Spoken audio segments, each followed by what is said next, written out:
Good evening, Rowan. It's the 24th of October 2015 and it's just after midnight. And this is my penultimate video on the bizarre lecture you gave about Teresa of Avila and Thomas Merton on the 29th of September 2015 at Dedham Parish Church. I'm going to be talking this evening about what you said about Teresa's writing about the stages of prayer in her autobiography when she compares the stages of prayer to different methods of watering a garden. And I'm going to respond to what you said by quoting Saint Teresa. So this is what you said about it. In her autobiography, she describes our growth in prayer in terms of water flowing in a garden. There are several ways which you can irrigate a garden. You can get a watering can, you can get a water wheel, you can dig some ditches, or you can wait for it to rain. Before I go on with your quotation, I just want to say that you've actually got the four methods of watering the garden wrong. So you've said for the first one you can get a watering can. Teresa's analogy is drawing water from a well for the first stage of prayer, which is very labour intensive. The second stage, you've said you can get a water wheel. She does actually mention a water wheel for the second stage of prayer, some kind of mechanised device that makes drawing the water less labour intensive. For the third stage of prayer, you've said you can dig some ditches. Teresa doesn't actually mention digging ditches at all, and her third stage of prayer is watering the garden by means of a brook or stream, which saturates the ground and so requires less effort even than the water wheel. And then you say, or you can wait for it to rain. Now Teresa's fourth analogy is rainfall, but there isn't really any waiting for it to rain. God decides when it's going to rain, and the point of that is that the fourth stage of prayer, the prayer of union, is completely passive on the part of the soul, and it's God who does all the work. But the soul doesn't wait for the fourth stage of prayer, it has to progress through the earlier three stages. So you go on to say, a good deal of our prayer life is watering cans and ditch digging. We're trying to make it flow, but actually the real breakthrough is when we just sit and let it rain. You never know when or how, but that's actually when things change. Well, you've lumped together stages 1 and 3, missed out stage 2, and then just made out that we just have to kind of chill out and wait for it to happen, which is really not what Teresa says at all. So, apart from the fact that you've mentioned methods of watering a garden, what you've said actually has nothing to do with the teaching of Saint Teresa on the levels of prayer. So I'm going to go on now very quickly because I've got a lot of quotations, so I don't want to go over 15 minutes again. So she talks about these 4 stages of prayer between chapters 11 and 23 of her autobiography, and I've selected some quotations from there, and I'll leave you to guess why I've selected some of these quotations. So here we go. Chapter 11, entitled, Why Men Do Not Attain Quickly to the Perfect Love of God, of 4 Degrees of Prayer. She's got quite a rambling style, so I'm moving straight on to part 10. A beginner must look upon himself as making a garden, wherein our Lord may take his delight, but in a soil unfruitful and abounding in weeds.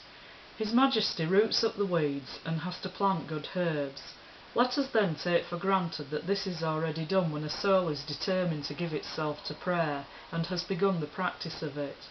We have then, as good gardeners, by the help of God, to see that the plants grow, to water them carefully, that they may not die, but produce blossoms, which shall send forth much fragrance, refreshing to our Lord, so that he may come often for his pleasure into this garden, and delight himself in the midst of these virtues. So the weeds which God roots up represent vices, and the herbs, the good herbs that he plants, represent virtues, and our job is to till the garden and water it in order to develop these virtues and allow them to flourish. So that's the purpose of our life and prayer. Moving on to part 11. Let us now see how this garden is to be watered, that we may understand what we have to do, how much trouble it will cost us, whether the gain be greater than the trouble, or how long a time it will take us. It seems to me that the garden may be watered in 4 ways: by water taken out of a well, which is very laborious, or with water raised by means of an engine and buckets, drawn by a winch. I have drawn it this way sometimes. It is a less troublesome way than the first, and gives more water, or by a stream or brook, whereby the garden is watered in a much better way, for the soil is more thoroughly saturated, and there is no necessity to water it so often, and the labour of the gardener is much less. Or by showers of rain, when our Lord himself waters it, without labour on our part, and this way is incomparably better than all the others of which I have spoken. Part 12. Now then, for the application of these 4 ways of irrigation by which the garden is to be maintained, for without water it must fail, the comparison is to my purpose, and it seems to me that by the help of it I shall be able to explain, in some measure, the 4 degrees of prayer to which our Lord of his goodness has occasionally raised my soul. Part 14.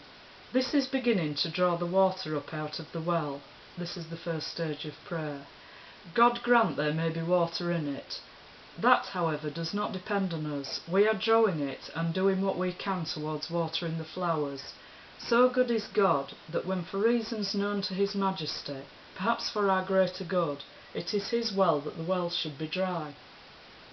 He himself preserves the flowers without water. We, like good gardeners, doing what lies in our power, and makes our virtues grow. Chapter 14. The second state of prayer, its supernatural character. Part 1. Having spoken of the toilsome efforts and of the strength required for watering the garden when we have to draw the water out of the well, let us now speak of the second manner of drawing the water, which the Lord of the vineyard has ordained, of the machine of wheel and buckets, whereby the gardener may draw more water with less labour, and be able to take some rest without being continually at work. This, then, is what I am now going to describe, and I apply it to the prayer called the prayer of quiet. Part 2.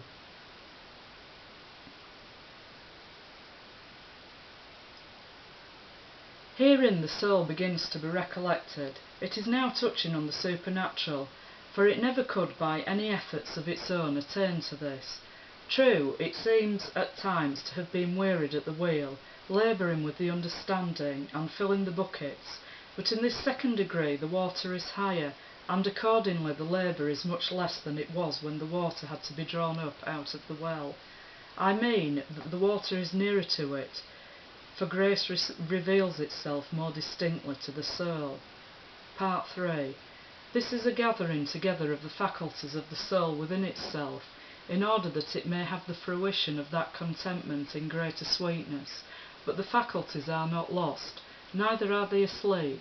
The will alone is occupied in such a way that, without knowing how it has become a captive, it gives a simple consent to become the prisoner of God, for it knows well what it is to be the captive of him it loves. Part 6.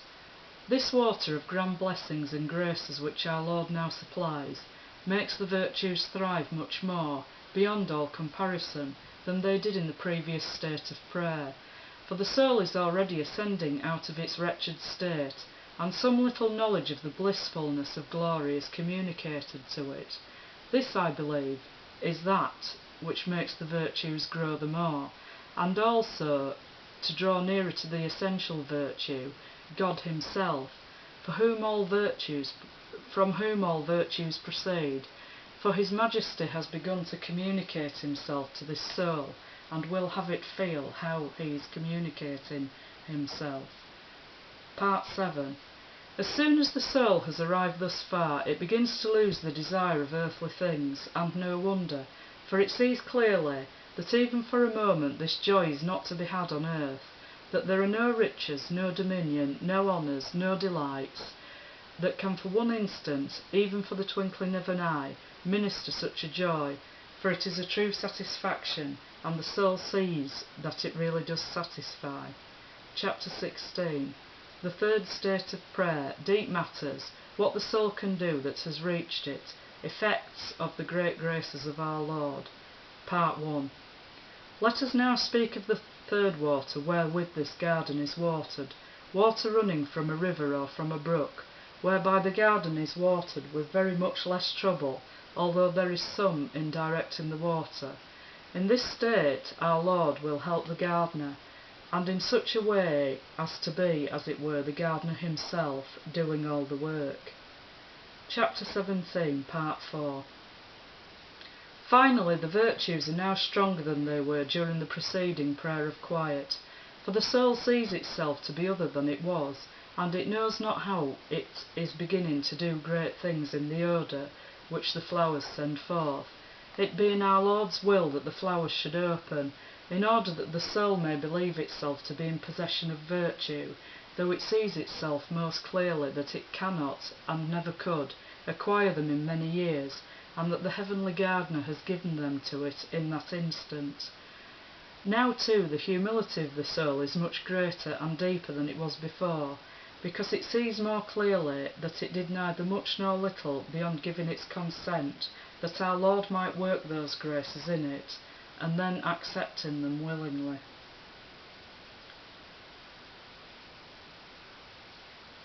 Part 14. In all these states of prayer of which I have spoken, while explaining this last method of drawing water out of the well, so great is the bliss and repose of the soul, that even the body most distinctly shares in its joy and delight, and this is most plain, and the virtues continue to grow, as I have said before.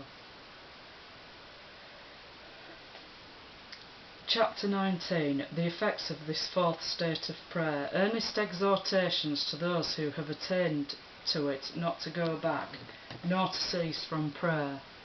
Part 4. The good effects of this prayer abide in the soul for some time. Now that it clearly apprehends that the fruit is not its own, the soul can begin to share it with others, and that without any loss to itself.